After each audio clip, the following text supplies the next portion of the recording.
I don't stay stuck and I don't stay depressed. Yeah, I can tell that. I'm almost like, no, you got to get over that really fast. Don't blame people for stuff. Don't stay stuck. Get on with it. Get out of bed. Put one foot in front of the other. Start doing dishes. You'll start feeling better, I promise. The best-selling author and host. The #1 health and wellness podcast. On Purpose with Jay Shetty.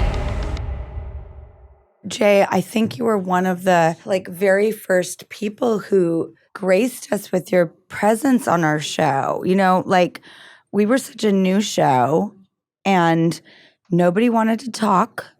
It was the height of the pandemic. People really didn't know what to say. I get it. I didn't know what to say. I was like, I feel like, ironically, isn't the world telling us to be quiet and listen? And I have to go find my voice right now. I know. It feels very counterintuitive. You took on a real challenge. But you were kind enough. And I get it. It's like, I think there was probably what is this show? And why would we want to talk about stuff right now. But there was also such a need for community at that time.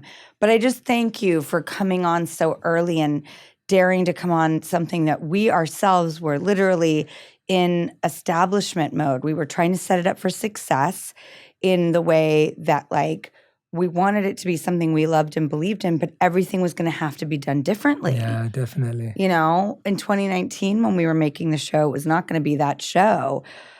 But what did we keep? What did we change? How do we pivot? How do we move forward? So thank you. Because it makes a difference when people see you coming on the show, then they think, oh, that's safe. Maybe I'll try that. Well, no, I mean, thank you. No, I was actually so grateful that you thought of me and invited me and the team reached out to me. I was so looking forward to connecting with you. I think you just have such a positive presence in everything you do and your energy radiates. When I met you backstage, I was telling my team, because Paul was here with me last time when we came in person, Helena wasn't. And I was saying to them backstage, I was like, that interaction we had the lights been on backstage, I would have shared it because it's such a special interaction. Like the energy you greeted me with and the warmth that you had for me, I was just like, wow, I feel like I'm meeting a long lost friend. And it was just such a special moment. And no one got to see that. It was totally behind cameras. But I wanted people to know because that's who you are and that's how you appear to everyone and approach everyone, whether you're backstage, on camera, off camera,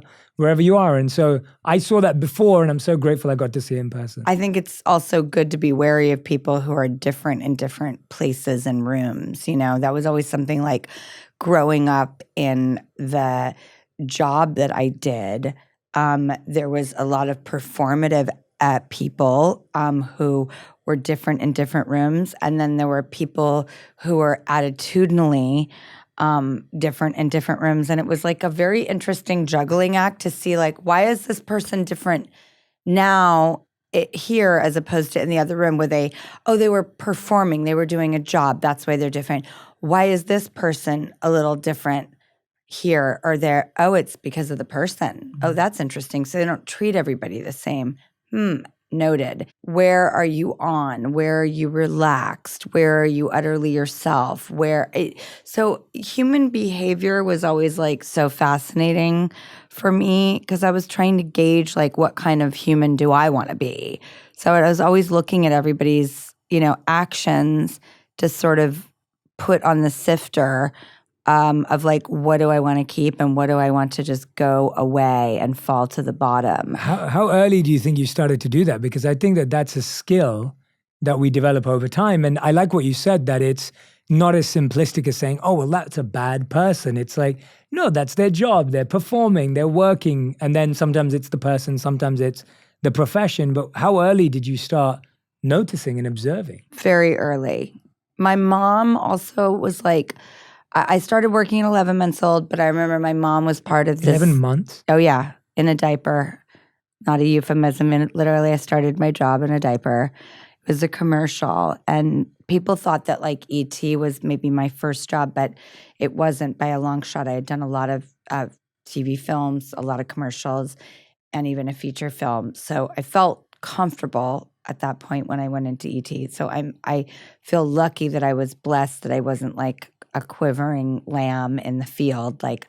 I was always very emboldened as a kid. I had so much moxie. I feel like I'm probably a lot more shy, respectful, and cautious now as an adult. When I was a kid, I was so fearless.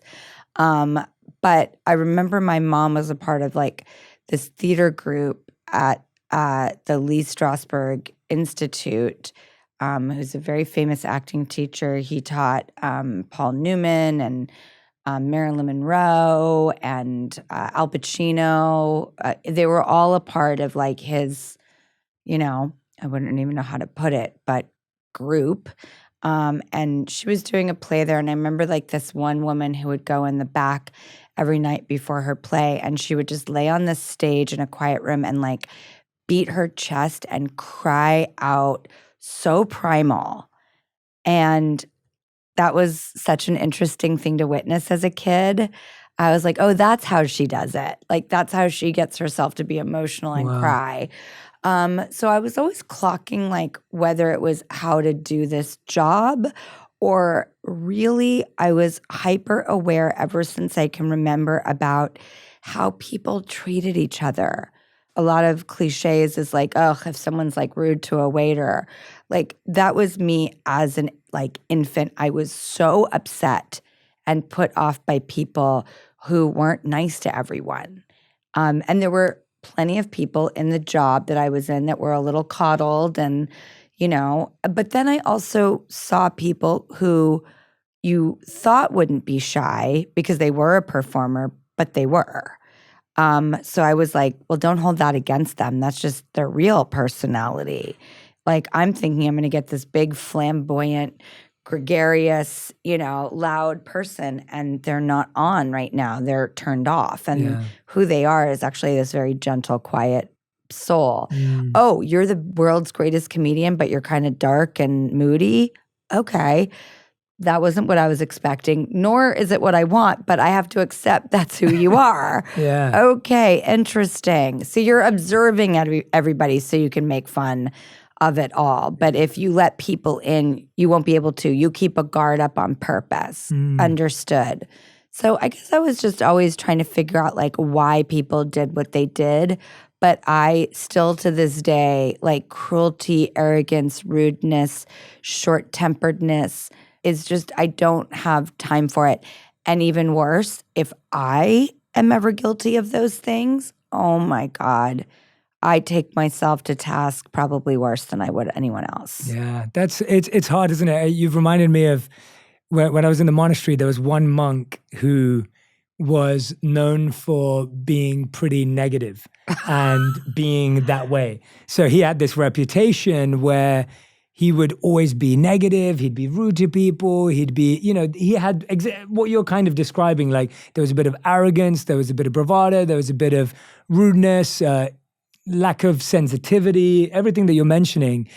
And it's really interesting because it used to really annoy me because I kind of have a similar trait to you where I don't appreciate someone treating anyone special or not special or good or bad. Yes. And I think it's a hard thing to manage when you're a busy individual. So I'm guessing in your sense, it's very difficult. So I would often complain about him because he was always criticizing, complaining, and comparing. And so I would often complain about him to the other monks and be like, this guy, he's just always doing this. What's this monk's deal? Literally, can you imagine? Like, that's literally my question. I know. And it was really interesting because there were two sides to this, and I want to hear your thoughts to this. One thing one of the monks said to me, he looked at me and he said, what don't you like about this individual? And I said, he's always comparing, complaining, and criticizing. And he said to me, what are you doing right now? I said, I'm comparing, complaining, and criticizing. And it was like this moment of I had become who I was mad at. So how did you stop yourself is my question, because you're very mindful. I've seen you, the few moments I've spent with you or whether we've messaged, it's always been wonderful. How did you stop yourself from letting that pain make you cold or make you harsh to that person also? I think it made me more kind and empathetic. And I also grew up in a job that's heavy on gossip or can be, and rumor and hearsay and stuff. And I found that in my life, everybody loves an interesting story. I mean, all of our ears perk up when we're think we're going to hear something a little salacious, a little crazy, a little something. It's something to kind of marvel at. But I realized that I am not a gossiper, I'm more, I'll keep your secrets. And it was sort of the same thing. I grew up around a lot of people who also kind of talk trash about people. And I was like, I do not want to be around that nor be that person. So it also made me like gravitate towards people who didn't do that. And it's funny you said, because, we get busy and we have a lot of responsibilities. So I can get sort of intense or it's seemingly short-tempered because I'm tired and I'm trying to kind of barrel through things. Yeah, like me too. You do? Absolutely. Yeah, for sure. Okay, that is so refreshing to hear. 100%. Like I asked my wife. Because I was going to ask. I have my wife on the show. Exactly. Oh, I love your wife so much. Yeah, I know, yeah. I mean, you two were put on this planet. Like, you are Freud's imago theory. Like, two people who look alike are drawn to each other in a mirror-like sort of look in the water, and see your own reflection, and not based in narcissism. It's based in like a familiarity. No, it's a beautiful theory. And no, so in those moments, I'm tired, I'm exhausted, I seem a little curt, a little short-tempered, a little intense. I would say 99.9% of the time, I never think I'm right for being that way. And I will find myself maybe justifying here or there, and even as I'm doing it, I'm like, you are so full of crap right now. I really hold myself so critically accountable for wanting to go, okay, well, then you can't take this water back and put it in the bottle. It's spilled all over the floor. So how about next time, try to remember something about this that can be like a trigger so that you can handle it differently. I think so much of my adult life is becoming about the mastery of reaction, knowing it's beautiful. I'm the only thing I can control. I cannot control. And I work really deeply with this therapist who I respect. He's honestly one of the smartest individuals I've ever met. Wow. Like, I'm talking like one hand, like a true voice. And he quit me at one point. Like, that's how high road this human being is. He doesn't deal in toxicity. If you're not getting better, he's not feeding off of that and thinking, well, this person's going to stay with me for many years. He's like, our work cannot actually occur here, so I'm going to step away.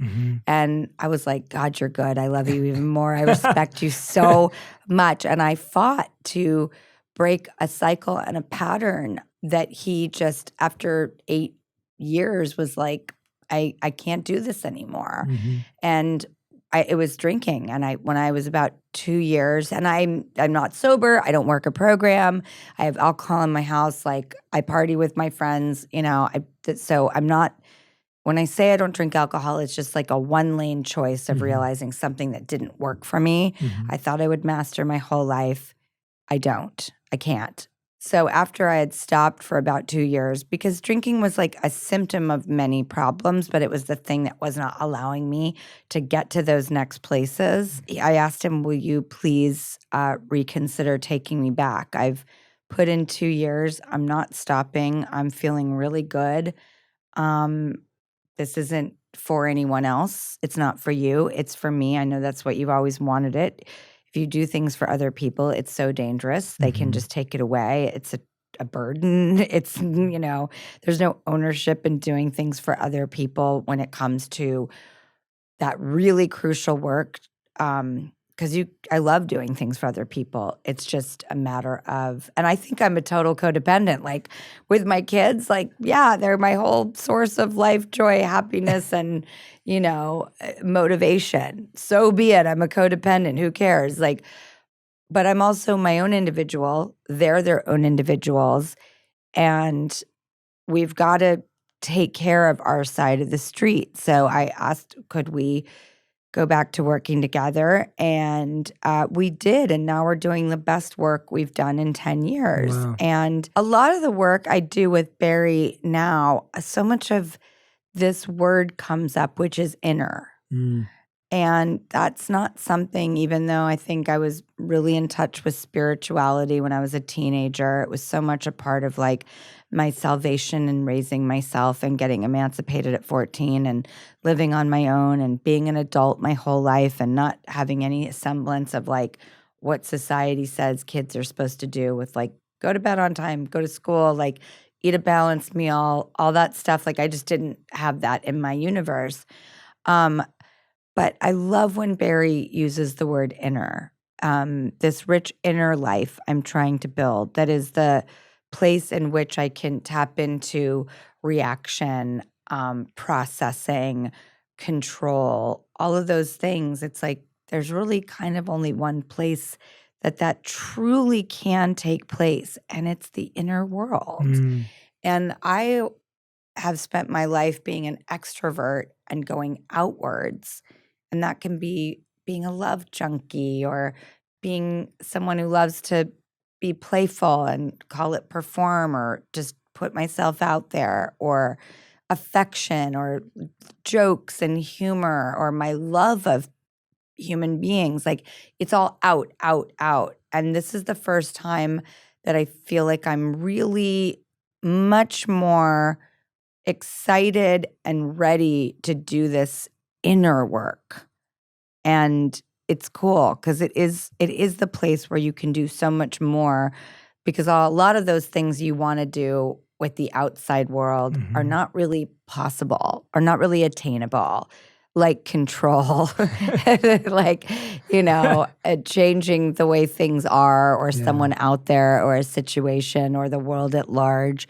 These things are not controllable, but inside your world, inside your inner self, there's much to be done. Yeah, but it sounds like with this overanalyzing, reflective, self-mastery work that you're doing, it sounds like at the same time as that, there's also a sense of self-forgiveness to be able to move on, especially from knowing that as a child, you wouldn't have known about the inner in that depth. You wouldn't have had the tools.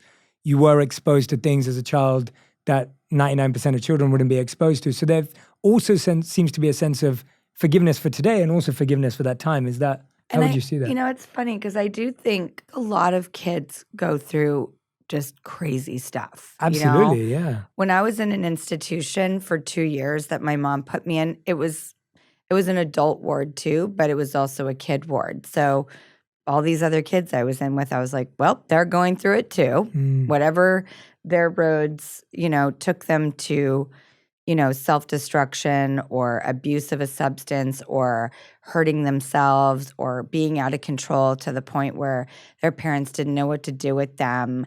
A lot of that is usually cries for help and probably not their fault always. Yes, of course. But I was like, well, I guess I'm not alone and, trying to, I'm not the only one who are experiencing what we see as extraordinary circumstances, especially at a young age. They're heightened and they seem wilder to adults.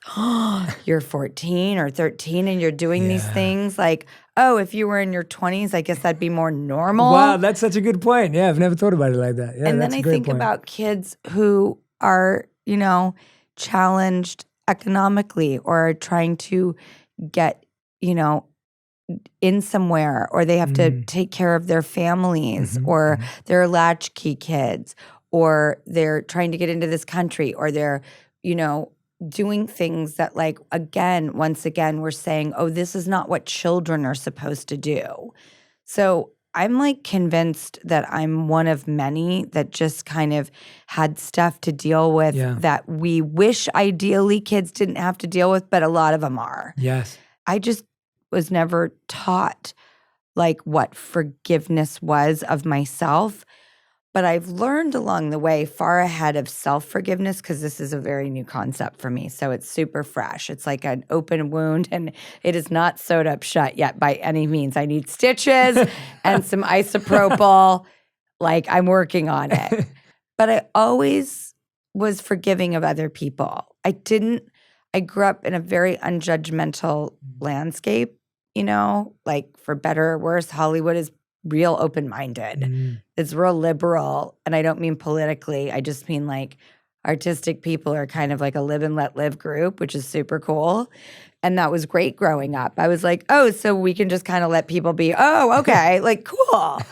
They're not wrong for being that way. They're just eccentric, or that's their lifestyle choice, or that's their orientation, or whatever. It was great to grow up that way. I was always forgiving of other people and like open-minded for like whoever they are. I realized later in life that it turns out that I thought forgiveness was a gift to someone else. You forgiving them was giving them a gift. I suppose it is. I never knew that there is an irony of all ironies of that you are finally liberated. And you can't forgive to get to the liberation because it's fake and you don't get the reward. You have to truly, literally go, Yes. I, with every part of me, authentically and without wanting anything in return, I'm not even thinking about myself. I just forgive. I forgive you. I forgive this. Then all of a sudden you're like, oh no, and now I feel really good. How weird. But if I've ever tried to forgive something to feel better, it doesn't work. It doesn't work. No, It's not a technique. It's not a button. No, it's not a technique. Yeah. It's this true. I also found the ultimate form of liberation is change. When you like stopping drinking from me, and again, not sober, like that's not it. Yeah. I just don't drink. It's the only thing that's my lifestyle choice. I was so held back by this one thing my entire life that I swore I would master, that why wouldn't I be convinced of that I'm not capable of change because I couldn't change it. Yeah. So I'm just a failure in my inner voice and narrative. My only evidence in front of me is you're not capable of change because you haven't changed this thing. And then once I did, it was like, finally, I believe that I'm capable of change. And that's, these things are symptoms. They're not the only problem. You can't like stop something that isn't working for you and everything else falls into place. There's a lot of work around it that has to be done. And Barry's point wasn't like, if you stop drinking, all your problems are going to go away. No. He's like, we just can't get to the work because this shame and guilt and like pattern is going to prevent us from getting to the next level. So I'm out. And I was just like, God, I love this so much. And I knew he was right. Yeah, your therapist quitting on you is that's pretty inspiring for you. I know, because most therapists are like, oh, you're still broken? Fantastic. I'll see you next week. I still have a job.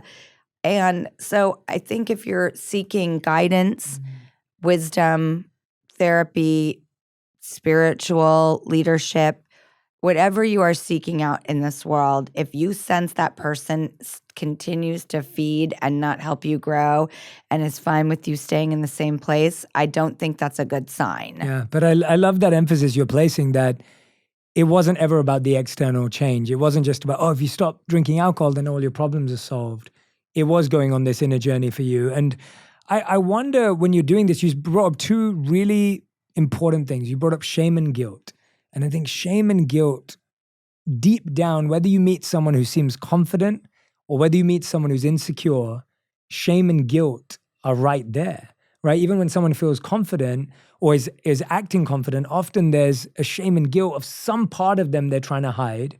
And if someone's feeling insecure, it's because they shame and guilt themselves. Walk us through a bit about how those two were these bad friends of yours for a while, and then you were eventually able to let them go. I'm just letting them go, especially with stuff with my mom. I think most people idealize this sort of nuclear family, and I just have felt pain and guilt and shame my whole life that wasn't our story, our life experience. It hurts me to know that like there is pain there for her, for me. It just destroys me. So I'm working on that because I'm like, I'm 47. I don't mean to be morbid, but I don't want to die carrying this with me. Like I will shift this. It's time. It's been long enough. Yeah. I put enough time in. So I'm working on that with Barry right now, and I'm making some really good strides, and it's really hard, I think these things are not easy. I felt a lot of guilt and shame around drinking because like a lot of my sort of least desirable experiences had probably something to do with me being drunk, you know? So I'm like, amazing that you would keep doing something that like doesn't serve you. Yeah. I felt pain and guilt and shame every time I did feel like I acted in a way that wasn't as gracious and patient as I wish I could always be. These are really go-to, overly available emotions that I am just like, I can't be nearing 50 and still function like this. So like, you know, it's like kicking out bad roommates. You're just like, guess what?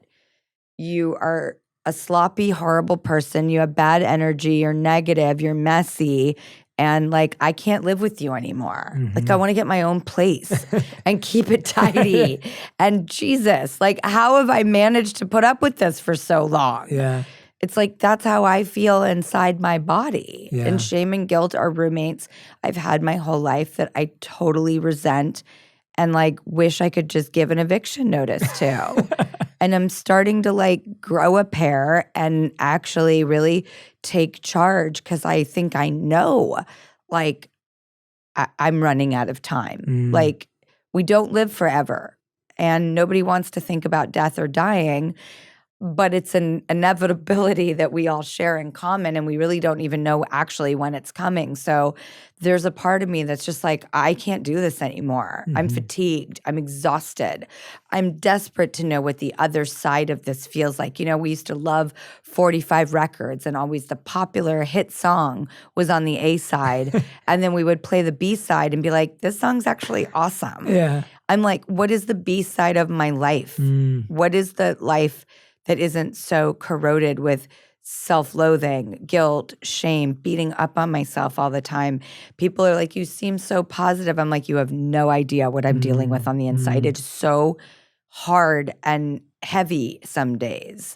But one thing I am glad is I don't stay stuck and I don't stay depressed. I can tell that. I can hear that in what you're saying and how you're saying it. I'm almost like, no, you got to get over that really fast. Don't blame people for stuff. Don't stay stuck. Get on with it. Get out of bed. Put one foot in front of the other. Start doing dishes. You'll start feeling better, I promise. Like cleaning is a very spiritual act and put on a song and like all of a sudden you'll be shaking your butt and like moving your body and like. Or jump in the rain. Or endorphins will start to come. So I've had these fantasies of being Greta Garbo in my bed and my friends tending to my bedside or talking on the side on the phone like, ooh, we're really worried about her. You know, it just doesn't happen because it's just like I just am like, oh God, like except for funny enough with my drinking. My friends did do that. They were like, we gotta get in there and be honest with her. And that's true friends. Friends who kick your butt and hold up mirrors to you or tell you when they don't like what they see or want you to see your reflection and feel good about it. That's true friendship. I'm all in for tough love. So I've been, you know, when I was in the institution, when I was 13, they assigned me a therapist, Dr. George Blair, I'll never forget. And they had these groups a couple nights a week where they would invite all the families in and they would put someone in the circle and they would talk to their family very openly about what led to this crazy place we were all in. And it wasn't like a rehabilitation center. It was a full-blown like institution. It was very hardcore. It was much more One Flew Over the Cuckoo's Nest. It wasn't like Promises in Malibu. Got it. This was like real deal North Valley, like 2 years of you're locked in there. This is not a place you're allowed to leave. If you try to leave, they will deal with you accordingly, and it's not pretty. So, but what they would do is they would have these families sit around in a circle, and they would encourage. There was no force, but it was sort of, you know, it was mandatory. They would sit that person down and they would sit them across from their family, and then all the families would sit around and they would talk honestly about what led to them being here, what was missing, what wasn't working with their family. There was sort of like, you know, non-aggressive confrontation about like, you know, the parents were just as accountable as the kids. It Wow. was incredible. Wow. And it shaped my life forever. It wasn't like, we're all performers and we put it all out there. Like, that wasn't what did it. Yeah. I am witnessing when you don't sweep things under the carpet, when you do not let them rot and start to stink, when you are willing to be brave and put it out there and discuss it out in the open. It wasn't even in front of others. It was just to find your voice and talk directly to that person. It forever formed me. It's like that was such an important life journey that would color my path for the rest of my life. And weirdly, when I found out this show might actually happen in 2019, I was like, not only of someone who's been sitting on the other side of an interview chair my whole life, and you kind of get fatigue on those same questions. Like, I was like, what if this could weirdly be a little like that group night that we would have a couple Yeah. times a week where we just sit in some chairs in a group of people and talk and we keep it real. And a lot of it was really funny. People Yeah. laughed. It was heart-wrenching. It was emotional. It was humorous. It was insightful. It was raw. And I think I'm really having an aha moment or an epiphany right now because I'm like, am I running this show the way we did in those rooms? Like, it just was really cool to find out that talking it out and being brave to tell your truths was a good thing. Mm. Those sound like some of the most special skills and tools that every one of us could use so early on. And the fact that you feel you're still using them after all this time is pretty remarkable. I have not associated the two until this moment. Mm. But I wasn't necessarily getting it from my job growing up. That wasn't as much as it was a like, have all your emotions available. It was very structured in the work. And it was very spontaneous and creative and free, but it was for a purpose. And if anything, you were kind of pretending to be a different person, but like pulling on your real emotions. I had never experienced up until that point anything like it. And I've definitely conducted myself my whole life since I got out of there as if I still go to those group nights. Like, I want to put it out there. I want to encourage other people to not sit on things, but discuss it, be bold, and not afraid of what other people are thinking and feeling when they're digesting your sort of deepest stuff. Mm-hmm. Letting out secrets can be really liberating. And I still feel like I have plenty, and I'm just now like willing to even look at some like secrets and being afraid of what people are going to think is not good. It's not good at all. What do you think was what made it safe? Because I feel like that's what it is. We think that environments need to be loving or they need to be caring, but really it's a sense of safety that we're looking for. What made it feel safe? The truth and the honesty and the lack of judgment. That's what made it safe. That people weren't going to, nobody alienated each other. No one treated each other less than. We went on business as usual. We felt like we knew each other better. We were in an environment where people literally like kind of, if you wanted to talk about it, you could. If you didn't have to. But like nobody made each other feel bad. So I think truth and not feeling judged or is what leads to safety. Mm. One of the things that Barry talked to me about, and I'll apply it to this also, is if you're not feeling safe, how can you make yourself feel safe? Mm-hmm. If you're not getting that from others, how do you make it okay for you? And I went on a date with this guy. I thought it was the best date. I mean, it really was. It was like so good. And we made a plan for that weekend and we were texting back and forth and it was so cute. And I was like, and I really liked him. I was like, what a nice guy. I was attracted to him. I loved his job because he was, in the news business and like I love news. And I'm like, oh my God, this is so cool. I never heard from him again. Like, I guess that's what you call getting ghosted. I was like, whoa, that is so, oh, wow, that's so weird. okay. And I was talking to Barry, and there's this Sex in the City where this boyfriend of hers named Jack Berger breaks up with her on a Post-it note. And it became this pop culture phenomenon. Yeah. And the Post-it note reads, "I'm sorry, I can't, don't hate me." Now, we all took that and ran with it. The line was, this cannot be the day I get broken up with on a Post-it. So they have this whole crazy adventure. But all of like pop culture and society was like, this is the worst thing ever.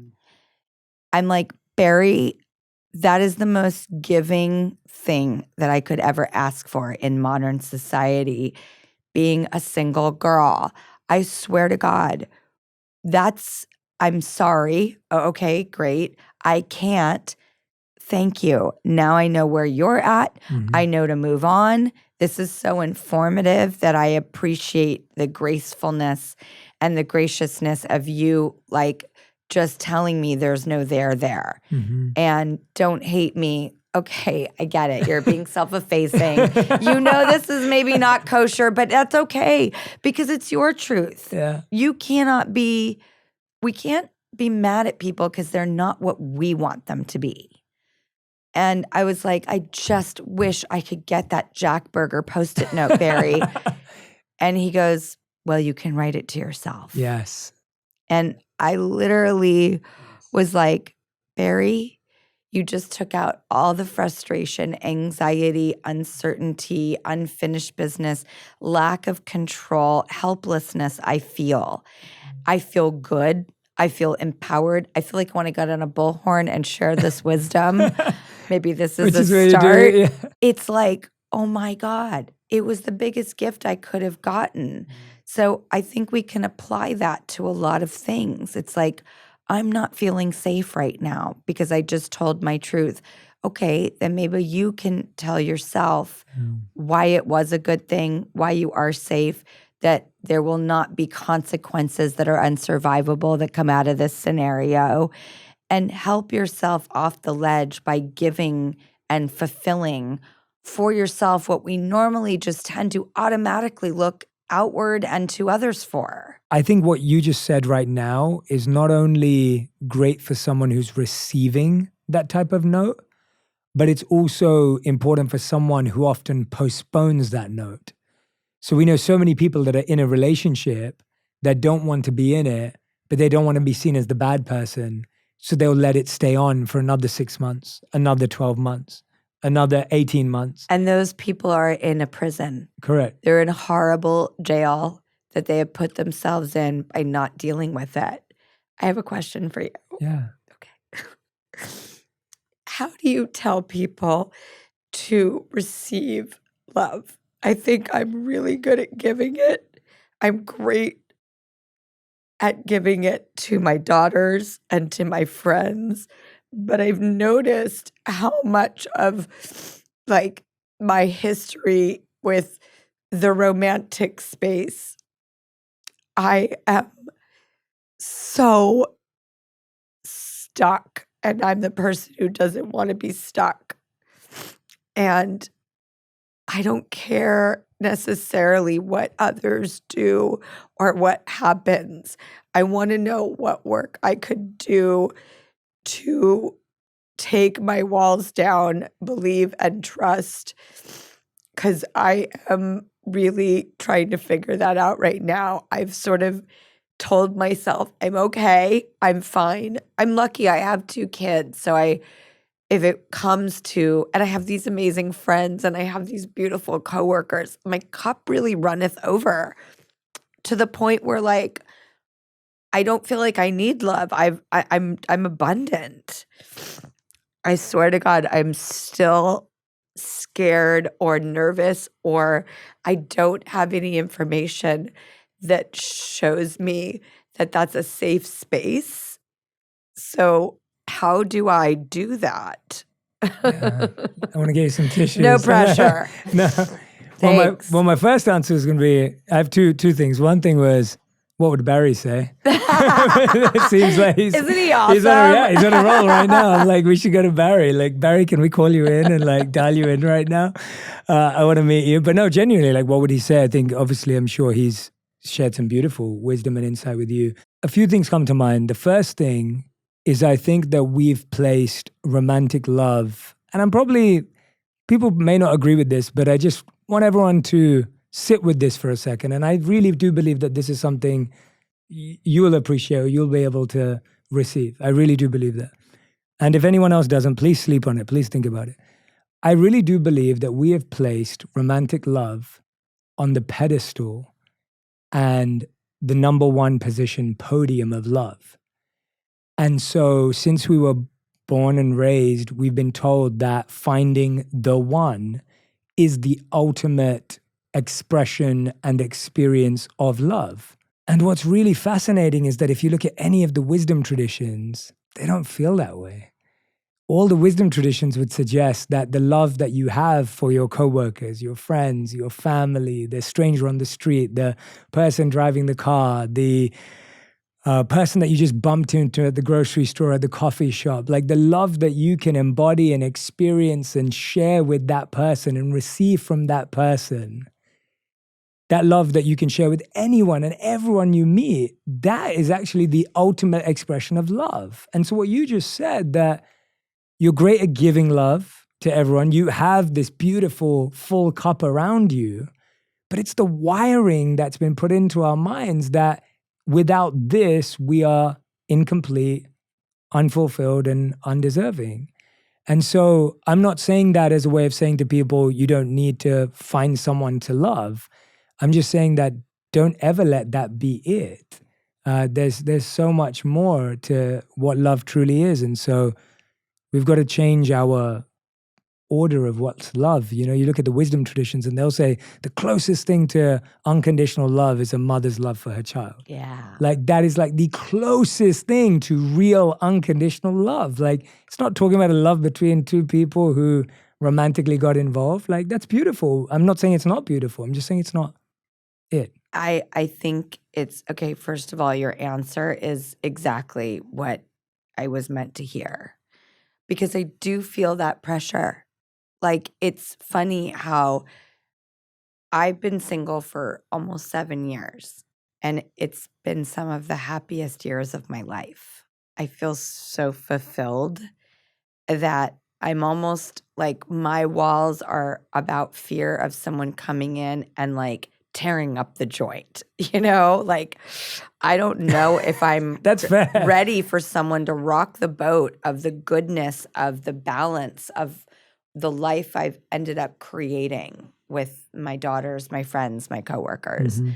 When it didn't work out with their dad, that was a thing that took me many years to recover from because I so wanted the nuclear family. It turns out we are literally having the next best thing, or maybe even the plan that was in place all along that we're so close. I love his wife so much. My children and I, literally our stepmother, Allie, I call her our stepmother, you know, like I love that. she is the greatest. His mom and dad are Grammy and Poppy. I'm so close to them. His sister is one of my best friends, my children's aunt, and the mother of our 3 silly cousins. Like, I never dreamt I'd have this big and beautiful of a family. There's just not a legal marriage there, but there's every single thing else there.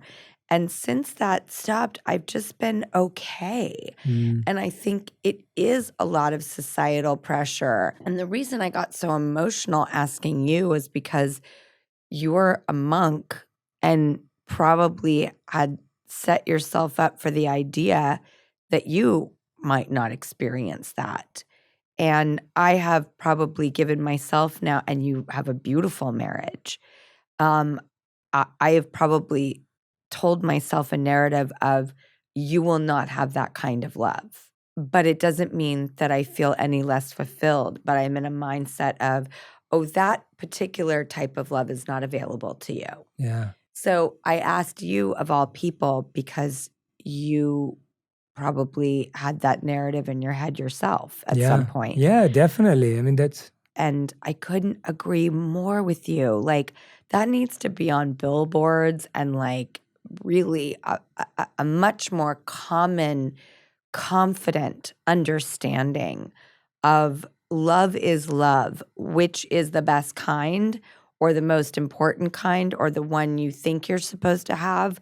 That is not the point. Mm-hmm. And boy, I knew I should ask you, and I just got the most No. satisfactory answer. I've probably never verbalized that answer to anyone else either in this sort of forum, because I genuinely believed when you asked me that question that, you know, obviously knowing that all types of love are available to everyone is an important thing. That's a separate thing to focus on. But I think the hierarchy that we've placed on love is what's distorting our vision of what we need. And it follows you forever. Forever. I didn't have a relationship with my dad. He left before I was born. That I accepted that. Mm-hmm. You know, but like another woman will be like, I'm 45 and not married or this or that. And it's like this society allows that to really haunt you in a different way than, well, when it comes to love and a man, my father and I didn't have that, but we move forward, or maybe it holds us back spiritually or emotionally, but not societally. Yeah. You're right. We have put that romantic love on a pedestal that seems to, like, if you don't have that kind of love, it diminishes the other kinds of loves, which can be not Absolutely. only as equally fulfilling and satisfying. Gosh, I really is. Well, that's society's problem, not our problem. Yeah, I know people who love their work but feel incomplete without that. I know people who love their children but feel incomplete without that. I know people who have the love of their entire tribe and community but feel incomplete without that because of the way it's been portrayed. And I think that when you also put something on a pedestal like that, your expectations of that also go up.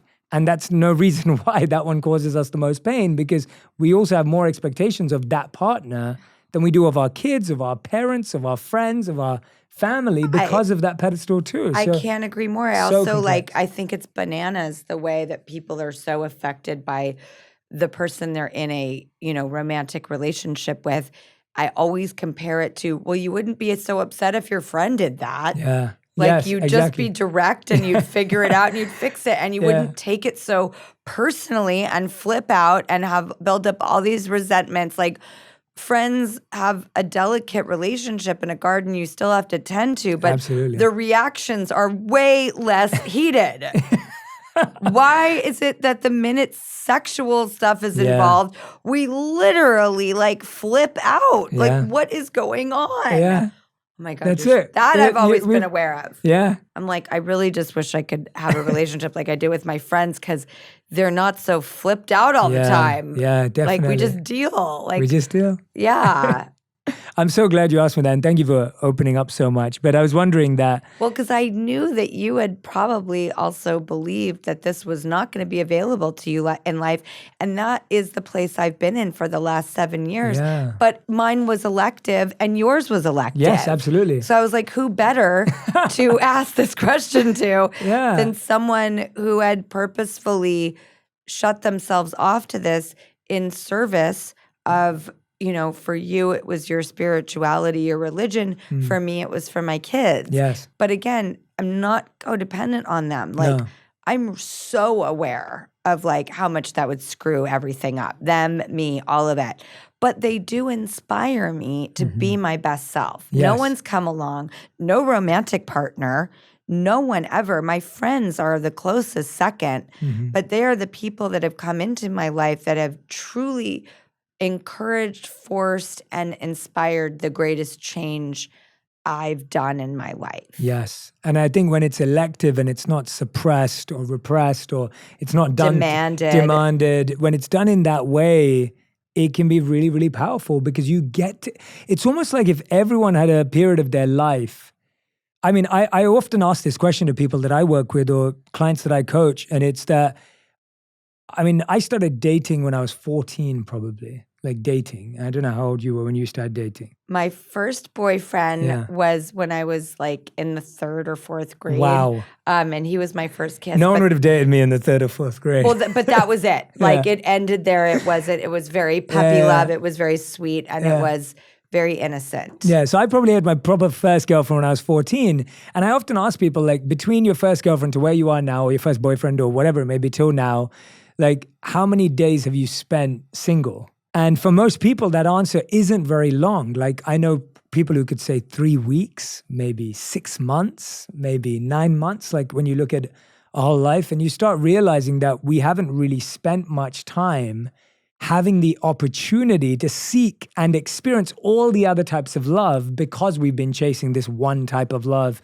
to fulfill all our needs. But It's so I'm so grateful interesting. you asked me that question, genuinely. Like, Well, and I really am like, I haven't prioritized myself. What if I actually made myself my partner? absolutely. Like, what if I invested in myself? What I've invested in so many other people Yes. in the form of these big, beautiful, chapter, adventurous, great romantic adventures that I've had, one of which led to the greatest meaning of my life, my kids. And I even feel weird saying my, because they're their own people, but our kids. Yeah. And it's been really great to prioritize myself and say, you know what? You have a lot of work to do.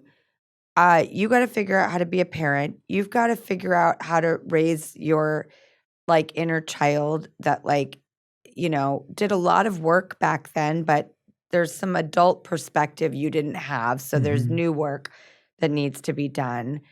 You need to work on, maybe you've done the same thing over and over in your life, like occupationally speaking. Like, is there other stuff out there? Or are you happy just doing things over and over again the same way? Maybe you are, but like give yourself the chance to explore that. Yeah. And I've had such big life changes, and I've been there to support myself rather than, again, outward towards somebody else. I'm really a caretaker, and we all imprint. So much of what we're dealing with becomes a very 50-50 thing in a relationship, which is a beautiful gift, but you are taking in a lot of someone else's perspective and needs and stuff. And this has been such a great time for me. And something I said to my fellow coworker here, Jen, earlier today, we were something about some great guy came up, and she was like, "Ugh, where are all those great guys?" And she's such a marvelous woman, and she's so rad and so awesome. And I'm like, you know what, Stryker? Not only are you obviously going to find someone or some people, maybe it's one, maybe it's chapters. I said, but you know what? I'm going to be so mad at you, and you're going to be so mad at yourself if you waste this time, because it's coming. He's coming. And you're not going to get this time back. Yeah. So I always notice too, when I ask people in the audience, how many of you guys are married? People raise their hands. And when I say how many of you are single, they all whoop. Oh, It's like, woo! oh, that's good. Oh, that's good. And Okay, yeah. there's like, there is a celebratory pride that comes with being single. Yeah. And I hope people hold this dearly, that these things, for better or worse, don't last. Yeah. You're going to probably end up with someone.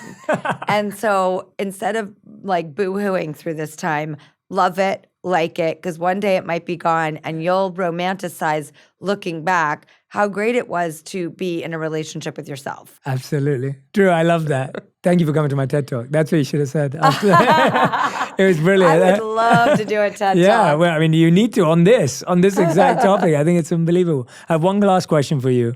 You said at the beginning of our interview, you said that when you were a kid and you were observing people in the industry, I was saying observing you, and then you started talking about observing others. You said, I was always looking at people and trying to make sense of who I wanted to be. Yes. Today, who do you want to be? Who is it that you look, or not even who as a person, but who do you want to be? The values, the characteristics, the qualities, the inner that you were speaking about. What are those things that you aspire for today? We heard a story about this couple. We have a section on our show called Drew's News. We had pulled up a story about the couple who was in 100 years of age. I think they'd been married for, 80-something years. And they said, when they were asked, like, can you give a wisdom?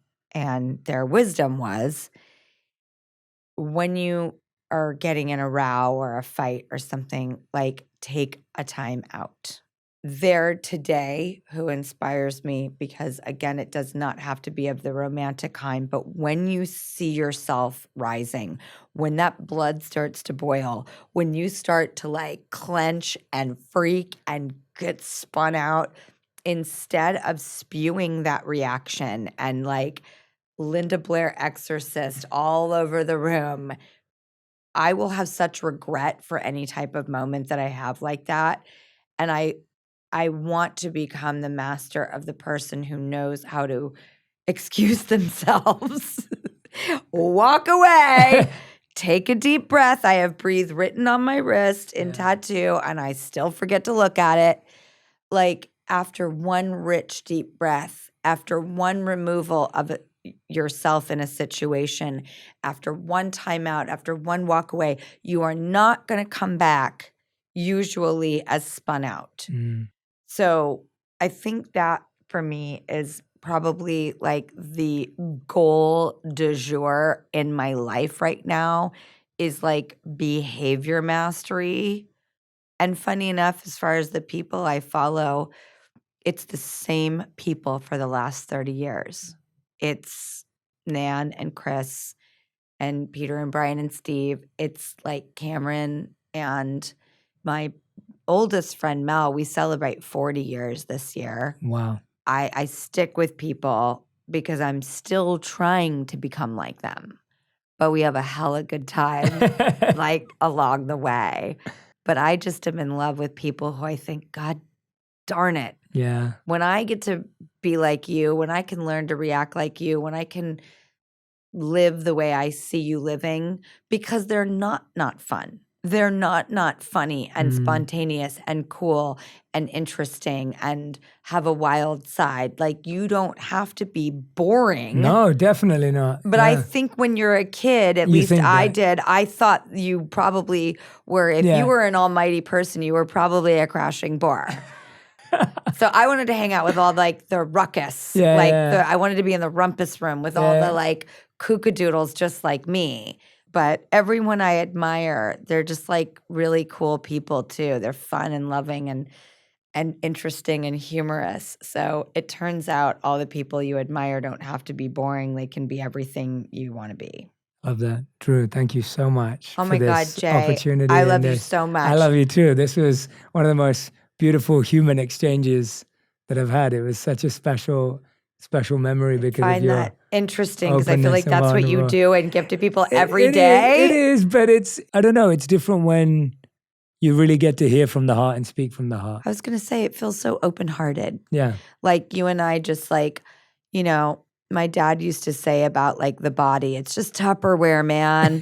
It's just Tupperware. That's good. And it's like, it's true. It's like, when do you sit down and sort of like unzip your chest and like reveal your organs and your heart? And like for all those people who romanticize the head and the heart, also please pay attention to the gut. Yeah. The gut yes, absolutely, for sure. And Barry even says like so many ancient wisdoms are really about the gut.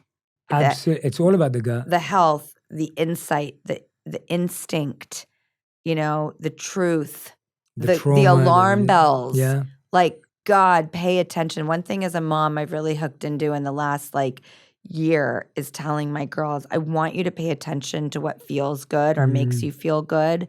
That's fantastic. Let's go with that. But I want you to be as equally heightenedly aware of what doesn't make you feel good. Absolutely. And let's explore that. I love that. Yeah, it's so needed. It's so needed. I'm so glad you raised that about the gut. It's so easily missed. And I think we're just getting there now. Well, it's not sexy. As a society. Yeah, exactly. The heart and the head is poetry. Yeah. HH, gut. Yeah. It's like no that alliteration. Gut, trust that, because that's your little compass inside your body. I love it. If you love this episode, you'll enjoy my conversation with Meghan Trainor on breaking generational trauma and how to be confident from the inside out.